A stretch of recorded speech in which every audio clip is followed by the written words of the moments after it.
He just wanted to find a place to spend the night with his daughter. But when she showed him a small house beneath the rock and said, "Let's stay here, Dad," their lives changed forever. Subscribe to the channel and tell us in the comments where you're watching this video from. The highway stretched endlessly ahead, a silver ribbon dissolving into the late afternoon haze. The sky was wide and pale, the kind of sky that made the land feel even lonelier.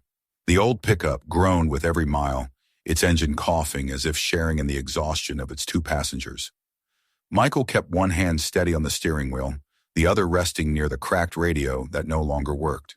Beside him, his daughter Lily slept curled beneath a blanket, her small hand still clutching a worn-out stuffed fox that had followed her everywhere since she could walk. He drove with the quiet focus of someone who had nowhere particular to be.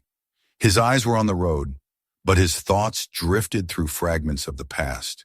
The soft laughter of his wife in the kitchen, the sound of rain tapping against the old windows of their first house, the day everything began to slip away.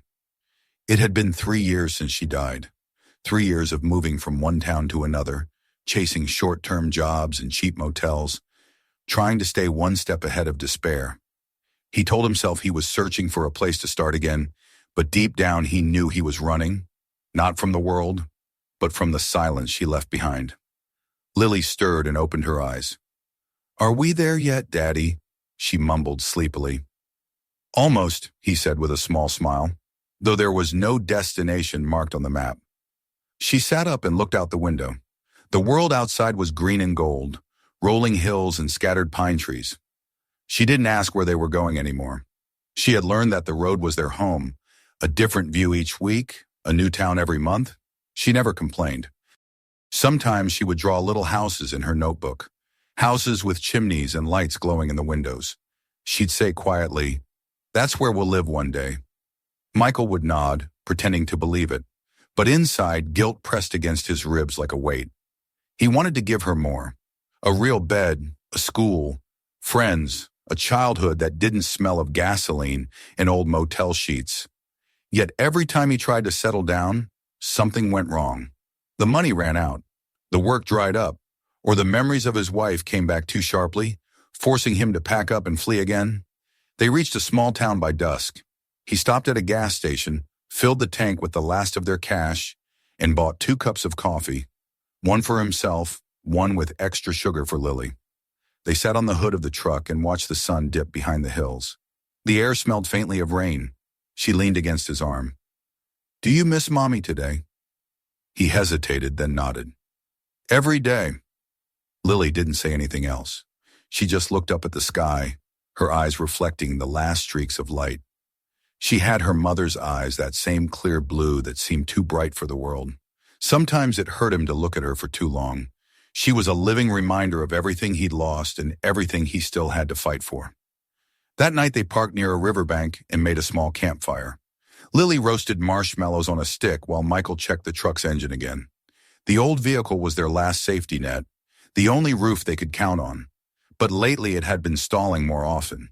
He wiped his hands on his jeans and stared into the dark water of the river. There was no reflection of the stars. The current was too restless. "Daddy," Lily said softly, "if we had a house, could it be near trees like these?" He looked up. The forest loomed beyond the firelight, tall and quiet, shadows moving gently between the trunks. "Yeah," he said, "maybe one day." "Haku." She smiled and lay down beside the fire, her head resting on his coat. Within minutes she was asleep. Michael stayed awake, staring into the flames until they faded into embers. He didn't know what tomorrow would bring. He rarely did. But tonight the forest felt strangely kind, almost protective. The sound of the river lulled him into a light, uneasy sleep. Morning came with a chill wind and a mechanical cough from the pickup. The engine sputtered, then died. Michael frowned, lifted the hood, and muttered to himself as he examined the worn belts and corroded parts. They were miles away from any town, and his phone had no signal. He could fix small things. He always could. But this time, something deeper was wrong. Lily climbed out of the truck, rubbing her eyes. "Is it broken?" "Just needs a little work," he said, forcing a calm he didn't feel. "You can go explore a bit, but don't go far." She nodded and skipped down a narrow trail that wound between mossy stones. The forest here was denser, older. Sunlight filtered through the canopy in golden stripes. She liked the sound of the leaves crunching under her shoes. For a while she hummed to herself, pretending she was in one of the fairy tales her father used to tell her before bed, the ones where lost travelers always found something magical. Then she stopped. Up ahead, past a bend in the trail, something caught her eye. It wasn't an animal or a shadow. It was a wall of stones fitted so perfectly together they looked like part of the mountain itself. She stepped closer and saw that it wasn't just a wall, but a house, tucked beneath an enormous overhanging rock. A small wooden door stood in the center, beside a round window like the eye of an owl. The roof was the rock itself, heavy and eternal, and a narrow porch curved along the front, where a chair and a tiny wooden doghouse waited as if for guests who never came. Her breath caught. "Daddy," she called, her voice echoing through the trees. "Daddy, come see!" Michael heard her faintly through the woods and felt his heart jolt. He wiped his hands and hurried along the trail, ducking under branches until he reached her. When he saw the house, he stopped as if struck by lightning. It didn't look abandoned. Not exactly. The wood was weathered but intact, the stones covered in green moss but sturdy. It looked as though someone had built it with care and then simply disappeared. "Where did you find this?" he asked. "Just here," she said, eyes wide with wonder. "It's like it was waiting for us." He approached the door cautiously. The air smelled of earth and rain, cool under the shade of the rock. He knocked once. No answer. He knocked again. Only silence. The deep silence of a place forgotten by time. He tried the handle. It moved easily. The door creaked open, revealing a small, single-room cabin. Dust floated in the beam of sunlight that slipped through the round window. There was a table, 2 chairs, a stone fireplace, and shelves lined with empty jars. On the wall hung a faded note pinned under a piece of glass. Michael stepped closer and read aloud, "If you found this place, it means you needed it. Stay as long as you must. Leave it better than you found it." He stared at the words for a long moment, his throat tightening. Someone had built this refuge not for themselves, but for strangers. It was a kindness so rare it felt unreal. Lily walked around the room, touching everything gently, as if afraid to break the spell. "Daddy, can we stay here? Just for tonight?" He wanted to say no.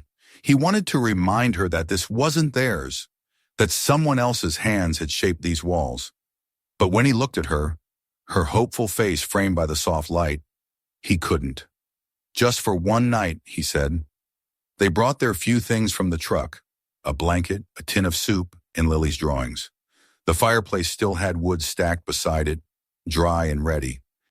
When he lit it, the flames came to life easily, throwing warm light across the room. Lily sat by the hearth and spread out her pictures on the floor, humming quietly while the wind whispered outside.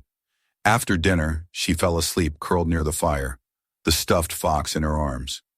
Michael sat at the table long after, watching the shadows dance across the stone walls. The house creaked softly as if breathing. He felt something he hadn't felt in years. Not safety exactly, but stillness. A place that didn't demand anything of him. Outside, the rain began to fall, steady and soft, tapping against the rock above them. He listened, remembering how his wife used to love the sound of rain on the roof. He imagined her voice, calm, gentle, telling him that maybe finally he could rest. He rose, checked that the door was closed, and sat again by the fire. The flames flickered low, and for the first time in a long time, he whispered a quiet prayer of gratitude to no one in particular. Then, with the storm sighing beyond the stone walls, he closed his eyes and let sleep take him. The world outside faded to black, and the road, that endless, merciless road, disappeared behind him. All that remained was the hush of the forest, the warmth of the fire, and the fragile, impossible thought that maybe this forgotten house under the mountain had been waiting for them all along. The morning arrived in silence, broken only by the whisper of rain dripping from the edge of the overhanging rock. Michael woke before Lily, his body stiff but rested, his mind slow to understand why he felt different. Then he remembered the roof above him wasn't the thin metal of the truck, but solid stone.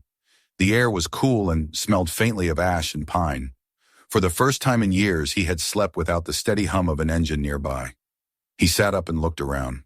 The small house, dimly lit by the light seeping through the round window, felt peaceful, almost sacred.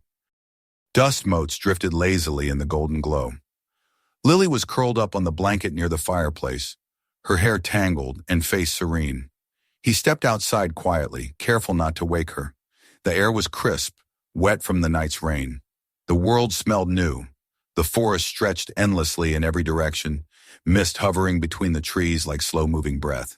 A bird called from somewhere unseen, and the sound echoed softly off the rock walls. Down the slope he could hear a faint trickle, the river that had guided them here.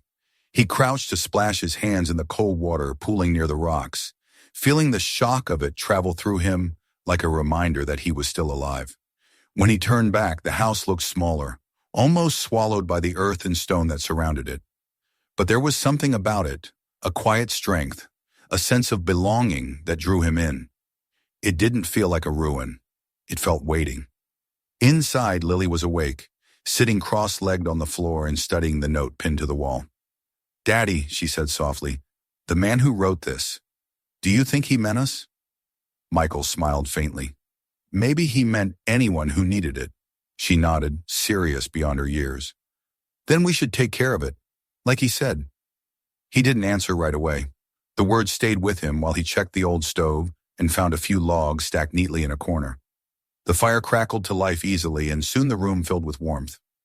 Lily busied herself brushing dust from the shelves, folding their blankets, opening the window just a crack to let in the smell of rain. She moved with quiet purpose, as if she'd decided this wasn't a stopover, but a home. Michael stepped outside again later that morning, tracing the path downhill. The trail curved through the trees, leading to an open view of a valley below. In the distance, nestled near a clearing, he could make out the faint outline of buildings' roofs and smoke rising thinly into the sky. A town, or maybe a settlement. He stood there for a long time, hands on his hips, weighing what this meant. Civilization wasn't far. That meant food, supplies, maybe even work. But it also meant questions. People asked questions when they saw a stranger appear from the woods with a child and a rusted pickup. When he came back, Lily was outside gathering sticks and stones. "For the path," she explained. She was lining them along the small stretch between the door and the forest, marking where their feet would tread. "It'll look nice, like someone lives here." He watched her for a while before kneeling beside her to help. "You really like it here, don't you?" "I do," she said, pressing a smooth stone into the ground. "It feels like the house wants us to stay." He wanted to laugh, but instead he said, "Maybe we'll stay a few days until I fix the truck." A few days turned into a week. The truck, despite his efforts, refused to start. The problem was deeper than he could reach without proper tools. They rationed their food, made small fires, boiled water from the stream. Each evening, Lily would sit by the fire, drawing in her notebook. She sketched the round window, the trees, the curve of the stone roof. Sometimes she drew the three of them, her father, and a little dog that didn't exist yet, but, in her drawings, always sat by the door. On the fourth day, Michael decided to follow the trail to the valley. He told Lily to stay near the house, promising not to be gone long. The path wound through tall pines and over a ridge, where the forest opened to reveal a cluster of wooden houses and a general store, with a tin roof that gleamed in the sunlight. It was smaller than a real town, more like a gathering of families. He hesitated at the edge, unsure if he should go closer. But before he could decide, an older man spotted him and waved. "Morning there," the man called, walking up with an easy stride. He wore worn boots and a coat patched in several places, his beard flecked with gray. "You're new around here." "Just passing through," Michael said carefully. The man studied him, then smiled. "That's what folks always say when they first come down from that trail." "You staying up near the old stone place?" Michael froze. "You know it." "Course I do. That cabin's been there longer than I've been alive. Built by a fella named Harold. Good man, quiet. Lived up there 20 years or so after he lost his boy in the war. Used to come down once in a while for supplies. Then one winter he stopped coming. We figured he passed. No one's been up there since. The man paused, his eyes softening. You're welcome to stay if it's treating you well. That place was meant to keep people safe. Harold said so himself. Michael nodded, uncertain what to say. The man introduced himself as Tom and offered him a lift of bread and a small bag of apples, refusing payment when Michael reached for his wallet. We got enough down here, Tom said. You look like you could use it more. Back at the cabin, Lily's eyes widened when she saw the apples. Where did you get these? There's a little town down the valley, he said. Nice people. They knew about this place. She bit into an apple and smiled, juice running down her chin. Then it's not a secret. No, he said quietly, but maybe it's a kind of secret only good people find. Over the next few days, the rhythm of their lives changed. Mornings began with the chirp of birds echoing through the trees, followed by breakfast cooked on the stove and long walks along the stream. Michael started repairing things, replacing cracked boards on the porch, clearing the moss from the stones, patching the window frame with strips of cloth and wax. The work was slow, steady, satisfying. Every nail he drove into the wood felt like a heartbeat returning to the house. Lily spent her days outside collecting flowers and arranging them in empty jars she found on the shelf. She made the cabin bright again. At night they ate simple meals and sat by the fire, and Michael found himself telling her stories, old ones his wife used to read aloud. Sometimes Lily would fall asleep before he reached the end, her head resting on his leg. He'd sit there quietly listening to her breathing and the gentle crackle of the flames.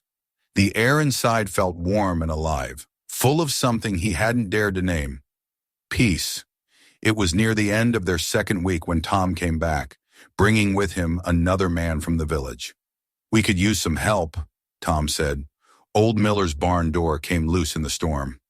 You any good with a hammer? Michael followed them down to the valley the next morning. By sunset, the barn door was fixed, the roof patched, and he had a few dollars in his pocket for the first time in months. The villagers invited him to share supper, a big pot of stew and bread. They didn't ask too many questions. They seemed to sense that he was a man who carried stories too heavy to tell. When he returned home, the cabin glowed with firelight. Lily had lined the steps with small stones, each one smooth and shining in the lamplight.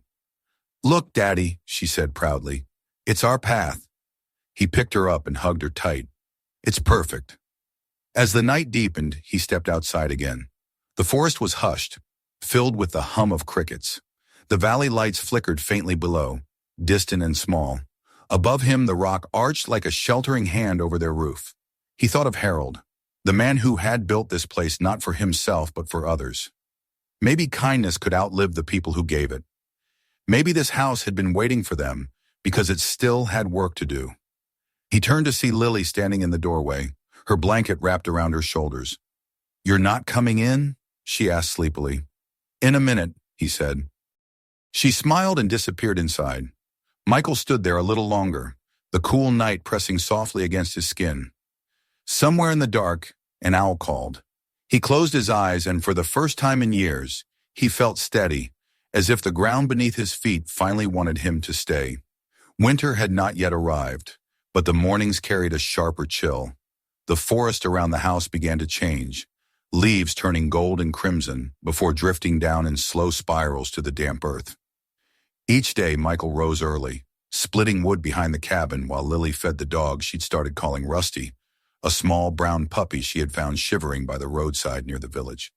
The dog followed her everywhere now, bounding clumsily over roots and stones, sleeping beside her bed at night. The cabin was no longer a silent shell. It was alive with footsteps, laughter, and the crackling rhythm of daily life. One evening, after a long day of mending fences for Tom's neighbors, Michael returned home to find Lily kneeling by the hearth, her brow furrowed in concentration. She was prying gently at a loose stone in the wall. Don't break your fingers, he warned, setting down his tools. There's something behind it, she said, glancing back at him. I felt paper. He crouched beside her. The stone came free with a soft scrape, and behind it, wrapped in oilcloth and tied with a piece of brittle string, was an envelope. Michael turned it over in his hands. The paper was yellowed, the writing faded but careful. He opened it slowly, and a faint smell of tobacco and cedar drifted out, as if the scent of the man who'd written it had waited there all these years. He read aloud in a low voice while Lily listened. The letter spoke of a man named Harold, just as Tom had said, who had built the house after losing his wife and son in the war. The handwriting trembled but was deliberate. Harold wrote that he could no longer bear the noise of towns, the pitying looks, the emptiness of rooms that once held laughter. He built the cabin beneath the stone because he wanted something that would last longer than his grief, something that could protect whoever came after him. If you find this, Rowan, the letter said, it means you too have lost something. Stay if you need to. The walls will hold your sorrow until you are ready to lay it down. Michael stopped reading. The light from the fire flickered across his face, revealing a kind of astonished tenderness. He built this for people like us, he murmured. Lily reached out and touched the edge of the letter. He must have been lonely, she said softly. Yes, Michael replied, but he still thought about others. They sat for a long time without speaking. Outside, the wind moved through the trees, scattering leaves like whispers. The cabin, small and humble, seemed larger in that moment, as if it held not only their lives but the memory of those who had come before. Later that night, after Lily had gone to bed, Michael sat at the table, staring at the letter by lamplight. The man's words felt like a hand extended through time, an invitation to stop running. He folded the paper carefully and placed it in a tin box on the shelf. Then, for the first time in years, he allowed himself to think about his wife without guilt. He remembered the way she laughed when she burned pancakes, the way she used to hum while brushing Lily's hair. The ache was still there, but it no longer hollowed him out. It had softened, like wood worn smooth by years of touch. In the following weeks, life settled into quiet routine. Michael worked steadily in the valley, helping repair roofs before the first snow. He returned each evening with his hands rough and raw, but his heart lighter. The villagers accepted him fully now. He sometimes shared coffee with Tom and the others, listening to their talk about harvests, lost cattle, and the unpredictable weather. No one pressed him about his past, and he was grateful for their silence. Lily, meanwhile, grew brighter by the day. She had started attending the small local school twice a week, carrying her sketchbook in a satchel made from one of Michael's old jackets. She made friends easily, children who lived on nearby farms, and often came home with stories about their animals or their games in the meadow. The girl who had once lived on the road, sleeping in a truck, now had roots. Rusty became her shadow, and Michael found himself smiling whenever he saw them together. One afternoon, he built a proper doghouse beside the porch, using leftover wood from the repairs in town. Lily painted the door blue, her hands covered in streaks of color. Now it's perfect, she said. The days passed gently, one folding into the next. The forest turned quiet as the leaves fell completely, and frost began to creep across the ground in the mornings. Each evening, the fire burned in the hearth, filling the house with warmth and the faint smell of pine resin. They began to decorate the shelves with things they'd found. Smooth river stones, a small carving of a bird left behind by the previous owner, and jars filled with wildflowers that had dried into golden shapes. The cabin no longer looked abandoned, it looked lived in. Then one night the wind rose. It began as a soft moan, then grew into a howl that shook the branches outside. Michael stepped onto the porch, his coat pulled tight. A storm was coming. He could see flashes of lightning across the valley, illuminating the distant rooftops. The rain arrived in waves, cold and fierce, drumming against the stone and roof. He hurried back inside, securing the door as Lily and Rusty huddled near the fire. "Will the house be okay?" she asked. "It's stronger than it looks," he said, smiling. And it was true. The great overhanging rock shielded them from the worst of the wind. The foundation held firm, and the fire never wavered. As the storm raged outside, they sat wrapped in blankets, listening to the thunder roll across the hills. Lily leaned against him, half asleep, while Rusty's tail thumped lazily on the floor. For the first time, Michael realized that the sound of the storm no longer frightened him. It was only weather. He had walls around him, a roof over his head, and the steady warmth of the fire. He was home. When morning came, the world outside glittered. Branches lay scattered. The river was swollen, and in the valley below, smoke rose from chimneys where people were already repairing damage. Without a word, Michael gathered his tools. Lily watched him lace his boots. "You're going to help them?" He nodded. "We're part of this place now." The day was long and cold. He helped Tom and others clear debris, patch roofs, and mend fences. They worked until dusk, their breath visible in the crisp air. When he returned, his clothes were soaked and his hands numb, but Lily met him at the door with a bowl of soup she had kept warm by the fire. "I told Mrs. Tom that you fixed her window," she said proudly. "She said you have good hands." Michael laughed quietly. "Tell her my hands are tired hands." She smiled, curling up beside him as he ate. Rusty lay at their feet, tail twitching in sleep. The room glowed with the deep orange of the firelight, shadows swaying gently across the walls. Michael leaned back and looked around. The stone, the wood, the small imperfections that made the place real. Every mark, every nail told a story, not just of Harold, but now of them too. Later that night, as the house settled into its evening stillness, Michael walked outside. The air was sharp and clean after the storm. The moon had risen, bright and cold, spilling silver light across the wet leaves. He looked up at the rock arching over the cabin and felt an odd sense of protection, as though the mountain itself had wrapped them in its embrace. He thought again of Harold's letter and whispered into the quiet, "We'll keep your promise. This house will never be empty again." He stood there until the cold bit at his skin, until the forest around him seemed to breathe. Then he turned back toward the door. Inside, Lily slept peacefully beside the fire, Rusty curled against her legs. Michael watched them for a moment before extinguishing the lamp. The shadows deepened, but the warmth lingered. He understood now what Harold had meant. The house could hold sorrow, yes, but it also held renewal. It had taken in their pain and given back a kind of grace. When he lay down that night, the sound of the wind through the trees no longer carried loneliness. It sounded like life continuing. The man who had once measured his days by the road now measured them by the rhythm of the forest, the pulse of the hearth, the quiet breath of his daughter asleep beside him. And for the first time since losing everything, he believed in the possibility of staying. The years passed quietly, like the slow rhythm of a song that never ended, but simply softened over time. Seasons turned upon themselves, and the forest around the house changed colors, shedding and blooming again with steady grace. The cabin beneath the great stone had become something more than a shelter. It was a living memory of all those who had sought peace within its walls. Now it carried the laughter of a girl who was no longer small, the bark of a grown dog whose muzzle had begun to gray, and the quiet hum of a man who had learned to breathe again. Lily was 12 now, taller and surer, her hair long and wild from running through the woods. She walked to the village for school most mornings, sometimes joined by other children who had grown used to calling her the girl from the stone house. She didn't mind. To her, it sounded like a title from one of her books, something proud and ancient. She knew every tree and bend in the path, every ripple of the stream that wound below their porch. Rusty followed her faithfully, no longer a clumsy puppy, but a wise companion who never strayed far from her side. Michael's life had found its steady rhythm as well. He worked regularly with the villagers now, his skills known and trusted. When roofs sagged or fences fell, people called for him first.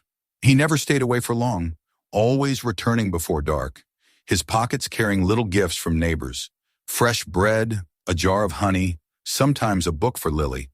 The cabin had grown richer, not in possessions, but in life. Curtains now hung on the windows, woven by Lily's own hands. A small garden stretched along the sunny side of the house, where herbs and wildflowers thrived. On warm days, their scent filled the air, mingling with the smoke of the hearth.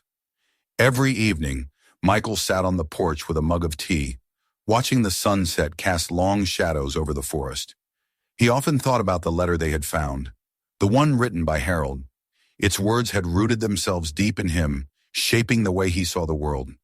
The idea that a man who had lost everything could still build something for others, something that would outlast him, felt like a quiet miracle. He didn't know if he would ever leave a mark like that, but he had begun to believe that kindness, once given, could ripple through time in ways unseen. Sometimes travelers wandered up the trail, drawn by curiosity or accident. They would appear at the edge of the trees, backpackers, hikers, a family who had taken a wrong turn, and Michael would always greet them with the same calm welcome. The cabin was never closed to anyone. Some stayed for an hour, sharing coffee and stories. Others stayed through the night, sleeping by the hearth while the rain fell outside. They always left lighter than when they arrived, as if the house itself had given them something invisible but essential. Lily loved these visits. She would sit near the fire, listening wide-eyed as strangers told tales of distant cities or roads that seemed to go on forever. After they left, she would often say, "I think the house knows who to call. It only lets good people find it." Michael would smile at that, unable to disagree. One autumn afternoon, as the leaves began to fall again, Lily came home with an idea. She burst through the door, cheeks flushed from the cool air. "Daddy," she said, "we should write our own letter." He looked up from the table where he was mending a chair. "A letter?" "Like Harold did," she said eagerly. "So when we're gone, if someone else finds this place, they'll know what it means." He hesitated, touched by the thought. What would we say? She shrugged, thinking that it's okay to stop running, that this house will take care of them if they take care of it. Her words were simple, but they carried a truth that reached into him like sunlight breaking through the clouds. They spent that evening writing together, their heads bent over the small wooden table, the fire casting golden light across the paper. Michael's handwriting was slower than hers, heavier but sure. Lily added a few drawings at the bottom, a small round window, the curve of the rock above the roof, and Rusty sleeping on the porch. When they finished, she read the letter aloud. It said, "If you found this house, it means you needed it. We once did too. It kept us warm when we were cold and gave us peace when we thought we'd never find it again. You can stay as long as you need to. The walls will hold you, and the forest will guard your sleep. When you leave, leave it better than you found it. And if you ever can help someone else the way this place helped you."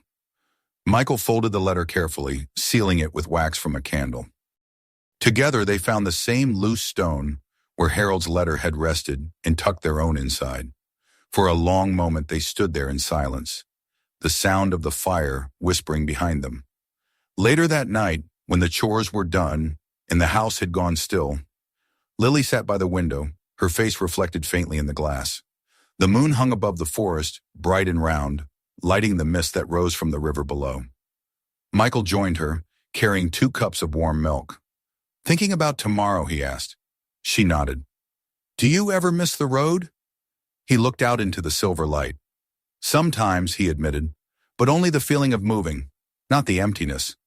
The road was all I knew for a long time. It made me believe that home was something you had to chase.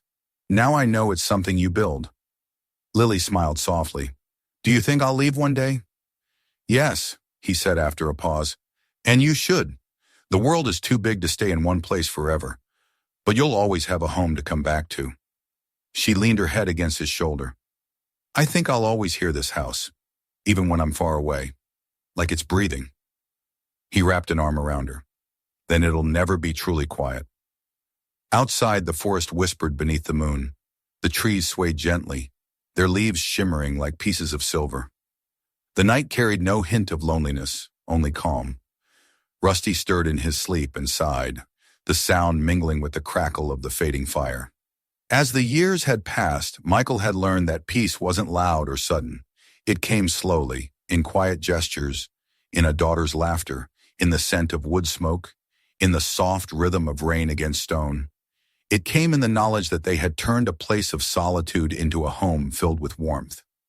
He thought again of Harold's letter, the one that had changed everything, and felt certain the old man would be pleased to know his legacy still breathed within these walls.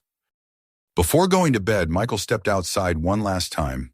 The night air was cool but gentle.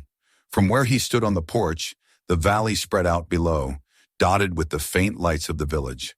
The air smelled of earth and pine, and something faintly sweet, the first promise of winter. He looked up at the great rock arching above them and murmured a quiet thank you. Down the trail, far beyond the reach of his lantern, he thought he saw a flicker of movement, a traveler perhaps, or just the forest shifting in the wind. It didn't matter. Whoever it was, they would find their way if they were meant to. He turned back toward the door. Inside, the lamp still burned softly, its light spilling across the floor. Lily had already fallen asleep in her bed, her face peaceful, her hand resting on Rusty's back. The warmth of the fire bathed the room in a soft glow, and the air hummed with the quiet pulse of life. Michael stood for a moment, taking it all in. The sound, the stillness, the fragile perfection of it. Then he whispered, as if to the walls themselves, "We're home." Outside, the forest kept its watch. The wind carried the faint scent of pine and the memory of rain, and the stone above their roof held steady, strong as time itself. Beneath it, the house that once waited for lost souls now breathed with life, its heart full again, its story continuing into the quiet night. If this story touched you, don't leave without subscribing. New stories like this one are coming soon. Watch our next video right after this one and explore the others on our channel that people can't stop talking about. Share this video with your friends and family. You never know who might need to hear it today.